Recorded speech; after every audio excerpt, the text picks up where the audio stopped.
चूड़ियाँ ले लो चूड़ियाँ, रंग बिरंगी घर पर बनी मजबूत कांच की चूड़ियाँ, चूड़ियाँ ले लो चूड़ियाँ। इसके अलावा मोहन और रेखा माँ दुर्गा के बहुत बड़े भक्त थे।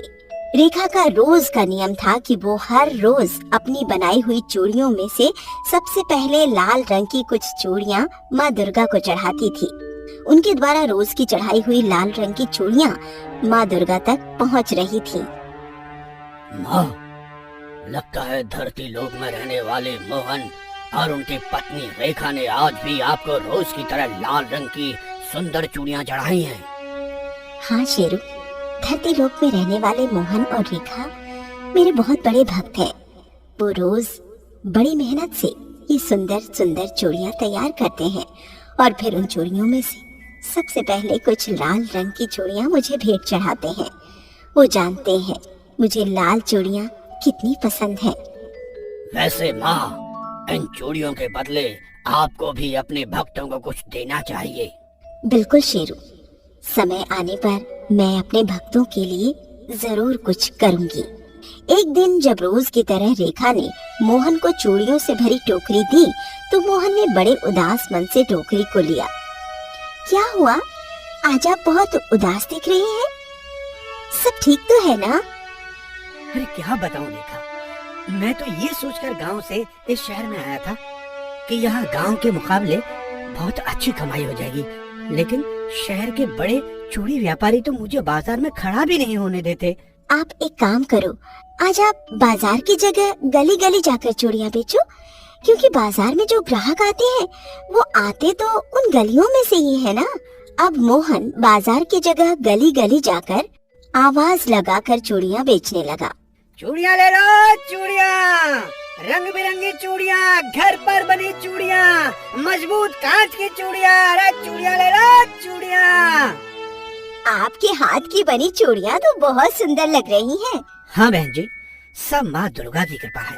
ठीक है, तो आप मुझे 1 दर्जन लाल और 1 दर्जन हरी चूड़ियाँ दे दो।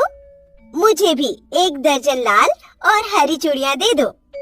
इस तरह से मोहन शहर की गलियों में चूड़ियाँ बेचने लगा, जिससे उसका काम बहुत अच्छा चल गया।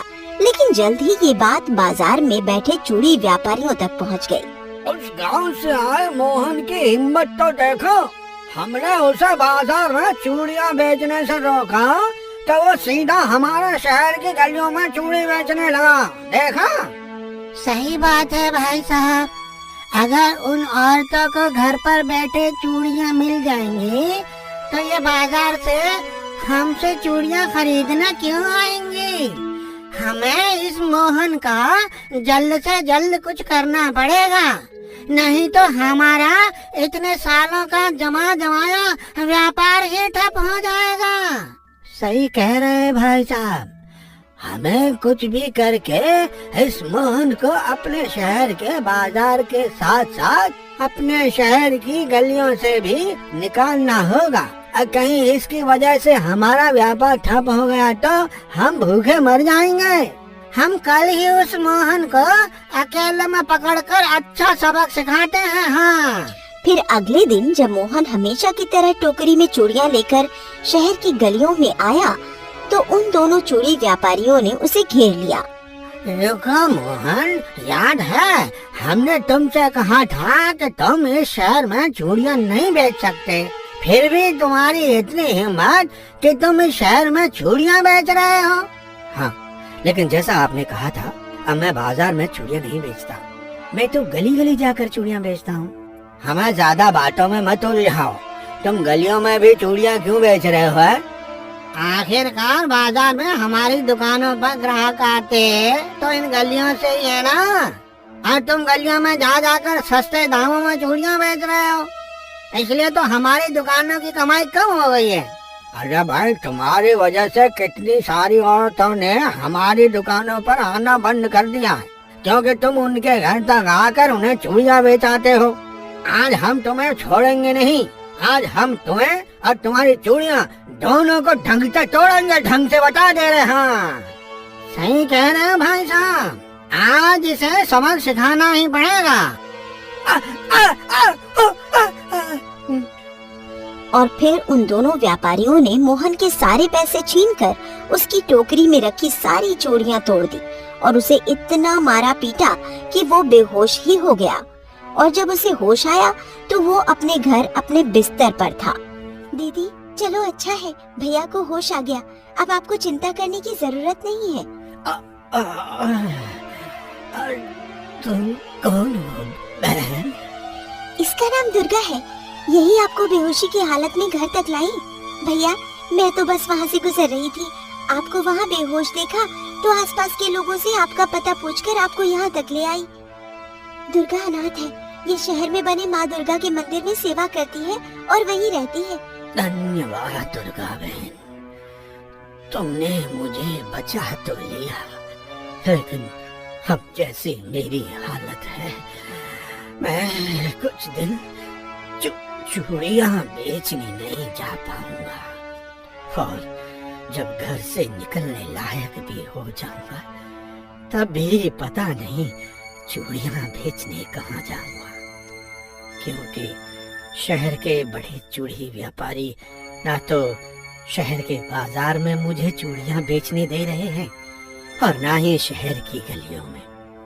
पता नहीं अब क्या होगा।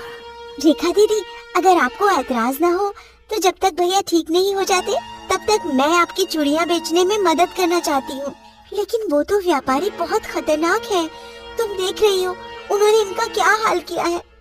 आप चिंता मत कीजिए, मुझे कुछ नहीं होगा, आप बस कल सुबह मुझे चूड़ियां बनाकर दे देना और मैं उन्हें शहर में बेच आऊंगी। मुझे आपकी मदद करके बहुत खुशी होगी। ठीक है दुर्गा, मैं तुम्हें चूड़ियां बनाकर दे दूंगी, लेकिन तुम अपना ध्यान रखना। अगले दिन रेखा ने रोज की तरह बहुत प्यार और मेहनत से चूड़ियां बनाई और रोज की तरह उसने कुछ लाल चूड़ियां माँ दुर्गा को चढ़ाकर बाकी चूड़ियां एक टोकरी में डालकर दुर्गा को दे दी। दुर्गा चूड़ियों से भरी टोकरी लेकर बाजार पहुंची। चूड़ियां ले लो, चूड़ियां रंग बिरंगी घर पर बनी मजबूत कांच की चूड़ियां, रंग बिरंगी लाल हरी गुलाबी नीली चूड़ियां ले लो, चूड़ियां। दुर्गा को इतने प्यार से चूड़ियां बेचते देख जल्दी उसके आसपास ग्राहक जमा हो गए, जिससे बाजार के चूड़ी व्यापारियों की नजर भी दुर्गा पर पड़ी और वो बहुत गुस्से में उसके पास आए। है लड़की, तुम जानती नहीं कि इस बाजार में किसी भी बाहर वाले को चूड़ियां बेचना मना है, बल्कि इस पूरे शहर में सिर्फ हम दोनों ही चूड़ी व्यापारी हैं, इसलिए अपना ये सारा ताम झाम उठाओ और यहाँ से चलती बनो। है तुम सब भी चलो और जिसे चूड़ियां लेनी है वो हमारी दुकान से खरीदो, समझे? उन चूड़ी व्यापारियों से डरकर सब ग्राहक वहाँ से चले गए, लेकिन दुर्गा टस से मस नहीं हुई। असल में दुर्गा कोई आम लड़की नहीं बल्कि खुद माँ दुर्गा थी, जो अपने भक्त रेखा और मोहन की मदद करने के लिए एक साधारण लड़की का रूप लेकर धरती लोक पर आई थी। ए लड़की, तुमने सुना नहीं? जल्दी से अपनी चूड़ियों की टोकरी उठा, नहीं तो हम तेरी सारी चूड़ियां तोड़ देंगे। तोड़ना तो दूर, तुम इसे हाथ तो लगा कर दिखाओ। दुर्गा के ऐसा कहने पर वो दोनों आगे बढ़े और फिर जैसे ही उन्होंने चूड़ियों की टोकरी को हाथ लगाया उन्हें बहुत जोर का बिजली का झटका लगा। चलो अब बिजली का झटका तो हो गया, तो तुम्हें अब मैं हवा की सैर कराती हूँ। ऐसा कहकर माँ दुर्गा ने हिलाया तो चमत्कार से उनके हाथ के इशारे के साथ वो दोनों कभी हवा की तो कभी जमीन की सैर करने लगे। हमें माफ कर दो, हमें माफ कर दो दीदी, हम आज के बाद किसी को तंग नहीं करेंगे, हमें माफ कर दो प्लीज, हमें नीचे उतारो प्लीज दीदी, दीदी प्लीज नीचे उतारो। ठीक है, पर तुम्हें वादा करना होगा कि आज के बाद तुम मोहन या उस जैसे किसी भी ईमानदार और मेहनती इंसान को कभी तंग नहीं करोगे, और अगर तुमने ऐसा दोबारा किया तो मैं तुम्हें सबक सिखाने के लिए फिर वापस आऊंगी। बोलो, करते हो वादा? हम वादा करते हैं, हम आज के बाद कभी मोहन या उस जैसे किसी भी ईमानदार और मेहनती इंसान को तंग नहीं करेंगे। हम वादा करते हैं, वादा करते हैं। उन्हें इस तरह माफी मांगते देख दुर्गा ने उन्हें माफ कर, फिर वो बड़े आराम से बाजार में सारी चूड़ियां बेचकर खाली टोकरी लेकर रेखा और मोहन के घर पहुंची और उसने कमाई के सारे पैसे रेखा को दे दिए। ये देखो दीदी, आज मैंने बाजार में सारी चूड़ियां बेच दी। रेखा को अपनी आंखों पर विश्वास नहीं हुआ। लेकिन वो दोनों चूड़ी व्यापारी, उन्होंने तुम्हें चूड़ियां बेचने दी? अब आप उन दोनों व्यापारियों की चिंता मत कीजिए। आज के बाद वो भैया को बाजार में चूड़ियां बेचने से कभी नहीं रोकेंगे, बल्कि वो दोनों तो मेरे साथ भैया और आपसे माफी मांगने आए हैं। अरे अरे बोल भैया, अरे बोल भैया, हमें माफ कर दो। हमने आपके साथ बहुत गलत किया है। आप जहाँ चाहो वहाँ अपनी चूड़ी बेचो। अब से हम आपको कभी तक नहीं करेंगे। माफ कर दो। हाँ देखा भाभी, हमने हमकी बनाई चूड़ियाँ तोड़ी, इसलिए आप भी हमें माफ कर दीजिए। हमें सच में अपने किए पर बहुत पछतावा है, सच कह रहे हैं। हाँ। नहीं भाइयों, आप दोनों को माफी मांगने की जरूरत नहीं है।